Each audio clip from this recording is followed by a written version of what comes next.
ఇదిగో మరి సిల్లబాల పేరంటే ఇదిగో మంచి పేరు, ఇదిగో సోమి అనే పేరు, ఇదిగో నీ పేరు చిరంజీవి. ఏంది చిరంజీవి వద్దు. ఇదిగో నీ పేరు బాలకృష్ణ, ఇదిగో ఎన్టీఆర్, ఇదిగో కాలభైరవ, ఇదిగో బ్రహ్మానందం, ఇదిగో నిక్కర్ నారాయణ, ఇదిగో వెంకటేశ్, ఇదిగో మహేష్ బాబు, నీ బతకడ బాబు. ఇన్ని పేర్లు పెట్టావో పాటేది రీడు. అరే అబ్బాయి పేరు నీకు తెలదా? ఏం పేరు? అరే సలార్ అబ్బాయి. అబ్బో సలార్. సలార్ అంటే కూడా కర్రెత్తుకుంటుంది. మరి క్రమేణ పిల్లలందరికీ ఒకసారి సలార్.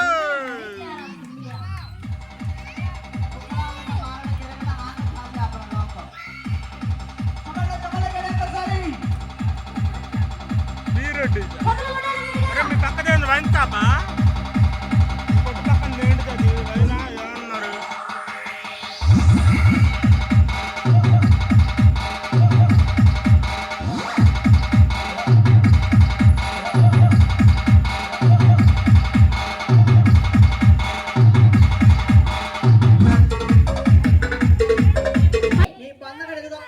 రౌండ్ గా తిరిగి వచ్చేసారా? ఇది ఎలా కలవద్దురా బాబు. ఇదిగో మన ఊర్లో కూర, ఇదిగో మన అసలు మన ఊర్లో ఏం తెలుసా? కూరగాయలు ఇదిగో మరి కూరగాయలు లెక్క పెట్టేస్తా. ఇదిగో మరి లెక్క పెట్టేస్తా. ఇది ఏందనుకున్నావు? టమాటాలు. ఇదిగో ఇదిగో దోసకాయలు, ఇదిగో బీరకాయలు, ఇదిగో వంకాయలు. ఇది వంకాయల. నేను వంకరకాయలు అనుకున్నా. ఇదిగో కోతిమీర వేసిన. ఇది కొత్తిమీర. నేను కోతిమీర అనుకున్నా. అసలుగా రేపు ఆదివారము కోతిమీర వేస్తారు వీళ్ళు. అసలుగా రేపు ఎందుకు కోతిమీర ఇరుగుముట్టి అనుకున్నా. పెరుగు ప్యాకెట్ అయ్యా. ఇది బజార్ తిరిగి అమ్మగారు రావాలి. అవును. ఇదిగో పైరాపురం. వామ్మో కొట్టు సగరి పేరు కావాలి. అవును. ఇదిగో కోటమొద్ద పోదు. ఇదిగో నరసమ్మ, ఇదిగో ఎల్లమ్మ, నీ బంగారమ్మ. అరే అబ్బాయి, అరే మంచి పేరు సోకాని పేరు పెట్టయ్యా. ఈ పిడతల మగలు మళ్ళీ సోకాని పేరు కావాలి. అవును పేరు. ఇదిగో నీ పేరు రాధా. పోదు. ఇదిగో రాధమ్మ. వద్దు. ఎందు రాధ వద్దు. వద్దు. ఇదిగో రమ్మకృష్ణ. పోదు. ఇదిగో సిలికి సిమిత. పోడుయా. ఇదిగో రాసి. పోదు. నీ పిర్రకి కోసి. రాసి. వద్దు. ఇదిగో అన్నసూర్య. పోదు. నీ బంగన సూర్య. వామ్మో జిగల్ రాణి. జిగల్ రాణి అంటే కూడా గంపెత్తుకుంటుంది. మరి క్రమేణ గడిగా ఒకసారి పిల్లలందరూ గడిగా వాటికి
ఒక దొడ్డి ఒక ఎనపరండియా. ఇదిగో ఒక రాటతో అలాగ నేను జాగ్రత్తగా ఏం చేయాలి? అవునా. ఇదిగో ఒక అన్నమతిని ఒక నామల్ల గొంతులు పెట్టేసి మరి నువ్వు జాగ్రత్తగా మరి చిన్నగా వంచి పెట్టాలి. అవునయ్యా. మరి వంచేసి అలాగే వంచ వంచగలము, ఒక చేత గాని, ఒక కాళ్ళతో గాని, ఒక మెడత గాని, ఎలా గాని ఎంత రకాలుగా వంచగలము.